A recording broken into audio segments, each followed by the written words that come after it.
রাহমাতুল্লাহি ওয়া বারাকাতুহু। হাদিস নাম্বার 1, আদ-দীনু ইসরুন, অর্থ দিন খুব সহজ ও সরল।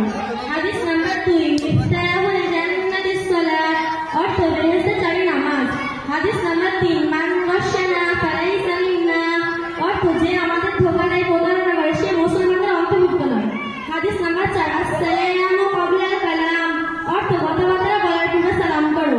হাদিস নাম্বার 5, আলাইকুম বিসসিদক, অর্থ তোমাদের উপর সত্য কথা বলা অপরিহার্য। হাদিস নাম্বার 6, ইন্নামাল আমালু বিন্নিয়াত, অর্থ আমলের ফলাফল নিয়তের উপর নির্ভরশীল।